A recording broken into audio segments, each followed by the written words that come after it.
Assalamualaikum warahmatullahi wabarakatuh. Halo, hai semuanya.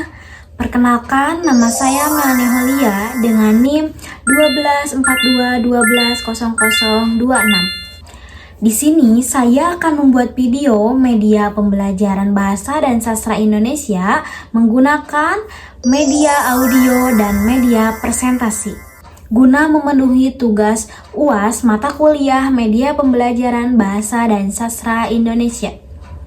Nantikan keseruannya guys. Nah, oke teman-teman, pastinya kalian udah nggak asing kan apa itu pantun? Nah, di sini saya akan menjelaskan apa sih pantun itu dengan menggunakan media audio dan media presentasi. Oke teman-teman, sebenarnya pantun itu bukan hal yang asing bukan dalam kehidupan masyarakat. Pantun itu sering ditemukan di tayangan film kartun semacam film Upin Ipin dan acara komedi-komedi di televisi lainnya. Bahkan dalam tradisi pernikahan Betawi. Nah, kalau kamu orang Betawi pasti sudah sangat familiar deh dengan tradisi berbalas pantun tersebut. Nah, pantun adalah salah satu bentuk puisi lama khas Indonesia atau Melayu yang terdiri dari 4 baris per bait dengan pola rima ABAB. Nah, setiap pantun itu terdiri dari 2 bagian. 2 baris pertama adalah sampiran yang berfungsi sebagai pengantar rima, dan 2 baris terakhir adalah isi yang mengandung makna atau tujuan pantun. Nah, menurut Sunarti disebutkan bahwa yang dimaksud pantun itu adalah bentuk puisi lama yang dari segi bahasanya itu memiliki keindahan tersendiri karena mengandung rima atau sajak ABAB. Jadi teman-teman, pantun itu adalah salah satu bentuk puisi lama khas Indonesia atau Melayu yang memiliki pola rima ABAB. Begitu teman-teman. Oke teman-teman, kan tadi sudah mengetahui ya apa itu sih pantun. Selanjutnya kita masuk ke struktur pantun. Nah, dalam struktur pantun terdiri dari 2 bagian utama. Nah, yang pertama itu ada sampiran 2 baris pertama dan ada isi 2 baris terakhir. Nah, sampiran ini berfungsi menyiapkan rima dan irama yang dapat membantu pendengar memahami isi pantun. Nah, biasanya sampiran memang tidak memiliki hubungan dengan isi pantun, tetapi terkadang sampiran itu dapat memberi bayangan terhadap isi pantun. Nah, yang kedua itu ada isi. Nah, isi pantun itu merupakan bagian inti yang berisi maksud dan pikiran yang akan disampaikan si pembuat pantun.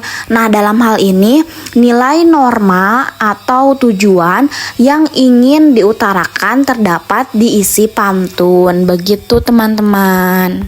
Jadi, sampiran itu berfungsi sebagai pengantar yang biasanya tidak berhubungan langsung dengan isi, namun membantu menyiapkan rima dan irama untuk baris isi. Sedangkan isi adalah bagian inti yang menyampaikan pesan, nasihat, atau makna pantun yang sebenarnya. Oke, kita masuk ke ciri-ciri pantun. Nah, teman-teman, ada yang tahu nggak sih apa sih ciri-ciri pantun itu? Nah, yang pertama itu setiap bait terdiri dari 4 baris. Ciri pertama bisa dilihat dari setiap bait pantun yang terdiri dari 4 baris. Meskipun pada contoh pantun Jarjit di awal hanya terdiri dari 2 baris. Namun dalam aturan bakunya sebuah pantun harus terdiri dari 4 baris. Tidak lebih dan tidak kurang agar bisa memenuhi struktur pantun. Nah, yang kedua, setiap baris terdiri dari 8 atau 12 suku kata. Selain mengatur jumlah baris dalam bait, jumlah suku kata dalam pantun juga sudah ditentukan, yaitu terdiri dari 8 sampai 12 suku kata. Nah, dengan begitu, maka kata-kata di dalam pantun itu lebih padat dan jelas. Nah, yang ketiga, memiliki sajak ABAB. Nah, ciri-ciri pantun adalah memiliki sajak atau rima ABAB. Nah, sajak itu merupakan kesamaan bunyi yang biasanya ditemukan dalam sebuah puisi. Nah, sajak dalam pantun ini menjadi salah satu ciri khas tersendiri yang membuatnya jadi berbeda. Nah, yang keempat, baris pertama dan kedua berupa sampiran.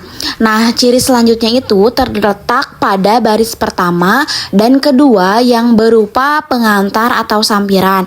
Biasanya sampiran ini tidak berkaitan dengan isi pantun dan sering menunjukkan kebiasaan atau peristiwa dan istilah tertentu. Bukan hanya puitis, sampiran juga sering terdengar lucu. Nah, yang kelima, baris ketiga dan keempat berupa isi.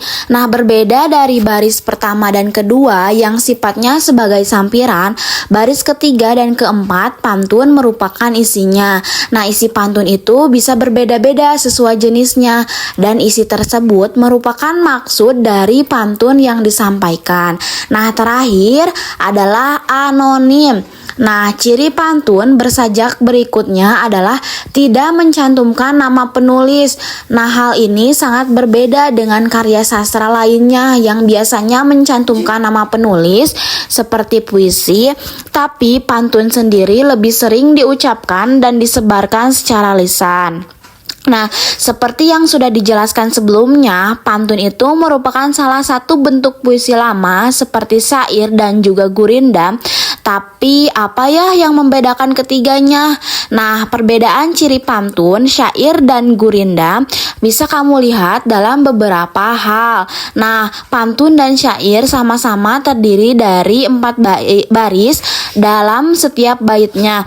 Nah, sedangkan gurindam itu hanya 2 baris. Nah, syair terdiri dari 8 atau 14 suku kata dan gurindam terdiri dari 10 sampai 14 suku kata. Baik teman-teman, selanjutnya kita masuk ke jenis-jenis pantun. Nah, jenis yang pertama adalah pantun nasihat. Adalah salah satu jenis pantun yang berisi pesan, anjuran atau nasihat yang bertujuan untuk memberikan pedoman moral dan budi pekerti agar hidup menjadi lebih baik. Nah, pantun ini biasanya mengandung nilai-nilai kebaikan, pendidikan, dan terkadang perintah seperti jangan, sebaiknya, atau harus, dan sering digunakan dalam acara pengajian atau kegiatan belajar mengajar. Nah, contoh pantun nasihat seperti memetik jambu dimasukkan keranjang, ingin pisang dapatnya pepaya, tidak mengapa jika harus berjuang, esok atau lusa pasti berjaya. Jenis yang kedua yaitu pantun nasib. Pantun jenis ini umumnya digunakan untuk menggambarkan atau menyatakan keresahan hidup seperti kesulitan, kesengsaraan, kemiskinan, penderitaan, dan lain banyak-banyak. Nah, yang ketiga yaitu pantun muda. Pantun muda adalah pantun yang biasanya digunakan untuk menggambarkan masalah-masalah yang terkait dengan anak-anak muda-mudi seperti percintaan, kerinduan, kejombloan. Nah, siapa ya di sini yang jomblo? Jenis pantun yang keempat yaitu pantun gembira. Seperti namanya, pantun ini biasanya menggambarkan perasaan senang, sukacita, dan kebahagiaan akan sesuatu. Nah, pantun ini biasanya digunakan dalam acara-acara seperti pernikahan atau perayaan sesuatu. Yang kelima yaitu pantun kiasan. Nah, pantun kiasan adalah pantun yang berisikan perumpamaan atau pengibaratan akan sesuatu. Nah, tujuannya itu untuk menyampaikan sesuatu dalam makna kiasan, bukan makna sebenarnya. Nah, yang keenam ada pantun adat. Nah, pantun adat biasanya digunakan untuk menjelaskan hal-hal yang sifatnya pepatah atau kata-kata adat yang dijadikan sebagai pegangan hidup masyarakat. Jenis pantun yang ketujuh yaitu pantun bebas.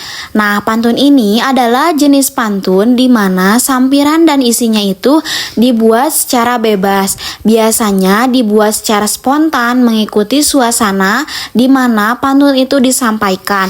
Meski bebas, namun tetap memperhatikan kaidah dalam pantun yang umum. Nah, jenis pantun yang terakhir yaitu pantun jenaka.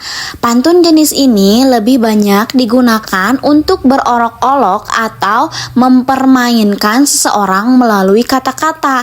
Biasanya isi pantun tidak terjadi sebagaimana digambarkan dalam pantun tersebut. Contohnya seperti buah rambutan, buah pepaya, dimakan enak buat cemilan. Kalau besok aku kaya raya, minta pesawat aku berikan. Nah, teman-teman, cukup sekian pembahasan materi pantun dari saya. Kurang lebihnya mohon dimaafkan. Semoga pembahasan yang saya bahas itu dapat dimengerti oleh teman-teman. Pantun kami sampai di penghujung cerita. Semoga menghibur dan memberi makna. Terima kasih sudah menyimak bersama. Sampai jumpa di kesempatan berikutnya. Saya Melanie Holia pamit undur diri. Wassalamualaikum warahmatullahi wabarakatuh.